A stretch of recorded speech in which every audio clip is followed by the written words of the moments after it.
Good evening বন্ধুরা, তোমরা সবাই কেমন আছো? আশা করি সবাই ভালো আছো। তো দেখো, আমরাও আসি ভালো, মোটামুটি গরমের ভিতরে ঠাকুর যা মানে ভগবানের যেহেতু রাখছে আর কি। আর গরমে তো যে গরম পড়ে, তাপমাত্রা তো 40 ডিগ্রি কাছাকাছি, প্রত্যেক দিন থেকেই 37-38 মানে 39-40 এরকম, এত গরম। তো গরমের ভিতরে খাওয়া দাওয়া কিছুই ভালো লাগে না। তা দেখো, ছোটো বাচ্চা থাকলে তো জানাও কী অবস্থা, কাজকর্ম করতে কী অসুবিধা হয়। তো তারা ঘুম পাড়াইয়া তারপর আমি একটু একটু কাজ করতে হবে। তো দেখো এখন ঘুমাইতে আছে তারা, মানে বাপ ছেলে ঘুমাইতে আছে। তো হালকা একটু মানে ঠান্ডা লাগতেছে আর কি, যেখানে পাতলা কম্বলটা ছিল এটা গায়ে দিয়ে ঘুমাইয়া করছে। তো আমি আর ঘুরিয়ে এখানে দেখো কী করি, ঘুরিয়ে একটু মোবাইল দেখতে লাগছিল। তো আমি গেছি একটু ক্যামেরাটা, তো একটু ক্যামেরা করি। তো এখানে দেখো থানকুনি পাতা, তো এটা আজকে শাক রান্না করবো। তো এখন রাত্রেবেলা বসে বসে বাঁচতেছি। এই থানকুনি পাতাটাতে বাঁচতে সময় লাগে। দেখো এটির মধ্যে এক ছোটো ছোটো ছোটো ছোটো কতগুলি বেশি থাকে, এটি সব বাসি টাসি ফালাই তারপরে কাটতে কত ঝামেলা। তো ঝামেলা মানে এইরকম কাজ, মানে এইরকম শাকটা রান্না করতে সময় রান্না করতে হয়। দেখো মানে হাতে সময় সময় আছে থাকলেও মানে গুড্ডু রুলি আসবে, সব কিছু করার যান না। দেখো আস্তে আস্তে করে দুটা বাসি দুটা কাটে এরকম আর কি। তো এটি কাটিটা তারপর রান্না করতে যাবো। তো গুড়িয়ে দেখো আমার সবাই মানে একটু শয়তানি করতেছে। দেখো আমার চেহারার কী অবস্থা হয়েছে, দেখো অবস্থা। দেখো দেখো ধান পড়তে পাতাটি সবটি বাসি টাসি লইছি, কাটি টাটি রেডি করছি।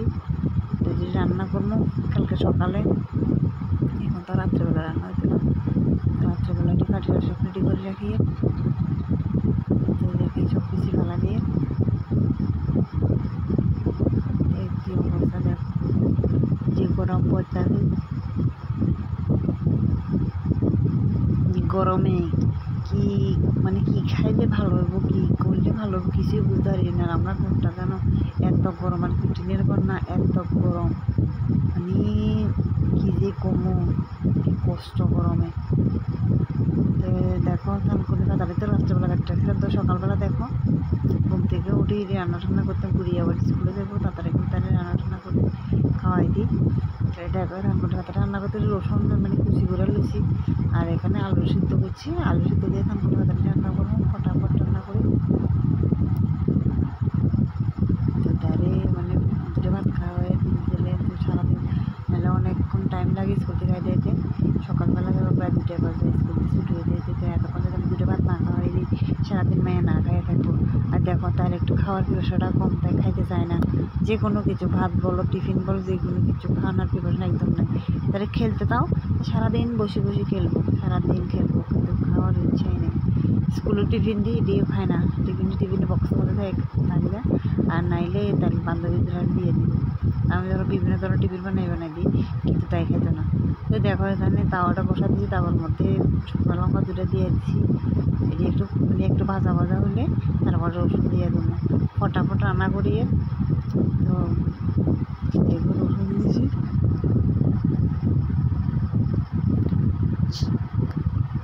তো রসুনটি ভাজা ভাজা হলে তারপরে আলুটি দিয়ে দেবো, সিদ্ধ আলুটা একটু ভাঙে টাঙে চামচ দিয়ে তারপরে এখানে থানকুনি পাতাটা দিয়ে দেবো।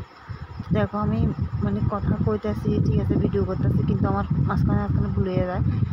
আমি ক্যামেরা করতে মানে কিছু একটা করুন ভাবি প্ল্যান করি, কিন্তু আমার মাথার মধ্যে কী জানি আমি বুঝতে পারি না। আমার সব কনফিউশন হয়ে যাবে, ভুলে যায় কী করে আমি নিজেও করতে পারি না। তো মানে এই আর কি অবস্থা আমার। তিনটা করতে করতে মানে একদম সব গোলমাল হয়ে যায়, একটা করতে আরেকটা করি। তো দেখো থানকুনি পাতায় রান্না করবো মানে করার মধ্যে দিব, যখন দিতে আসে তখন আমি ক্যামেরাটা করছি না। এই আর কি অবস্থা আমার। মশলাটা যখন দিই তো এখানে দেখো হলুদ লবণ মরিচ জিরে মানে দিছি, জিরা ধনিয়া দিছি না। তো এই মানে যখন দিতেছে তখন আমার ক্যামেরাটা অন করছি না, এই হলো আমার অবস্থা। তো আর কি করবো বলো তোমরা, আমি যদি ঠিকভাবে করতে পারি তারপরে তো তোমরা দেখতে না, এই জন্য তো তোমরা কেউ দেখতেছো না আমি জানি। তো এই আর কি অবস্থা। যখন মশলা দিই তখন ক্যামেরা করছি না। তো দেখো বেশি ভাজা হয়ে যেতেছে, আর থানকুনি পাতাটি পুড়ে যার ফলে একটু সামান্য জল দিয়ে দিছি। যদি একটু মাখা হইব, আলুর মধ্যে লেগে থাকবো, তাহলে খেতেও টেস্ট লাগবো। তো বুড়ি এখানে খাইতে বসেছে, তাড়াতাড়ি করে স্নান করছে, তাই মানে তারপর রেডি করে দিব। তো তাইলে দেখো তাড়াতাড়ি করে ভাত খাওয়াই দেবো। তো এই আর কি, গুড্ডু এখনও ঘুমিয়ে আছে, তো গুড্ডু ঘুম থেকে ওঠার আগেই আমি যা পারি তারপরে রান্না করি, বুড়িয়ার খাওয়াই টাওয়াই দিই। তো দেখো তাদের ফটাফট করে দিচ্ছি। তাই আবার মানে কী যে অবস্থা, তার ভাত খাইতে দেখ এমন অবস্থা, যেমন তার ভাত খাইতে তার ফাদারে দিয়ে খাইতে চান না, একটু মুখটা নমুনা করে রয়েছে। তো তোমার কত বুঝাই টুজাই দিতেছে যে দিয়ে দুটা খা। তো কিছুই তো না, মানে সকালবেলা তো শাক টাক দিয়ে ভাত দুটা খাইয়ে দিলে ভালো, যদি তাইরে বুঝাই দিয়েছে তাই তো বুঝে না। দেখো বন্ধুরা, ভিডিওটা ভালো লাগলে অবশ্যই লাইক শেয়ার কমেন্ট করবে। ততক্ষণ টাটা বাই বাই, সবাই ভালো থাকবে সুস্থ থাকবে।